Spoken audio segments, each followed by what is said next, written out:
Jardinier, bonjour. Bonjour. Vous êtes la directrice technique de l'école, hein, c'est ça. Ici, nous sommes dans tous les box en fait où sont gardés les chiens. Ce sont les chiens adultes. Dans ce grand chenil, vous avez vu, il y a la nurserie à part, mais là, ce sont les chiens adultes, soit des chiens en éducation, soit des chiens qui sont encore en famille d'accueil. Et puis tout au bout, on a une partie qui est réservée pour nos femelles quand elles sont en chaleur, les femelles qui sont destinées à la reproduction. Alors, c'est combien de chiens, quel type de chien, quel âge tous les chiffres.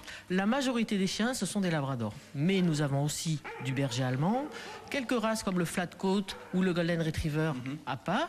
Nous ne faisons que la reproduction de labrador et de golden, le berger allemand. Ici, on a d'abord été éduqués par une famille d'accueil. Hein. Voilà. C'est ce que vous recherchez un peu aujourd'hui. On en manque considérablement. Toujours.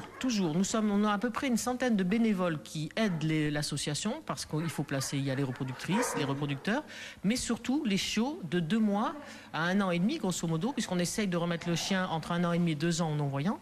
Donc toute cette période-là, et surtout au départ, quand le chiot a quitté sa maman, il arrive dans une maison, il va être sociabilisé et c'est très très important parce qu'il va être habitué à tout ce qui est simple dans une maison. Mais si vous prenez un chien à 1 an qui n'a vécu qu'en chenil et qu'en meute, vous aurez des résultats qui seront catastrophiques, en toute façon très très différents. Donc il nous faut des familles qui aient du temps libre, qui soient motivées pour prendre le chien et qui sera, la famille sera guidée par les conseils des membres du personnel, mais qui prendra le chien jusqu'à, à 6 mois, le chien commence à faire des séjours au chenil.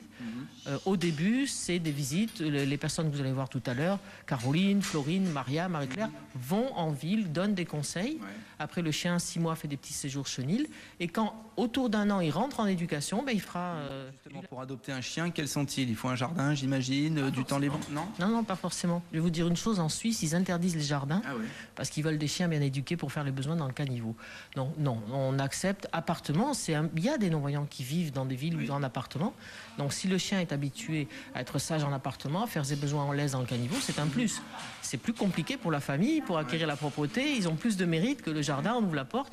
C'est surtout être pas trop loin de l'école, sauf région, on a des gens à Toulouse, on a en Charente, on a quelques régions, on a un groupe de tuteurs où on peut se permettre d'aller un peu plus loin. Sinon, pas trop loin de l'école, avoir du temps libre, ou travailler et pouvoir amener le chien avec soi. Il y a certaines professions où les gens disent j'ai un commerce, je peux le faire. Et puis se préparer au fait que le chien, il ne nous appartient pas. Il appartient à l'école et puis un jour il partira, il faut le souhaiter avec un non-voyant. On présentera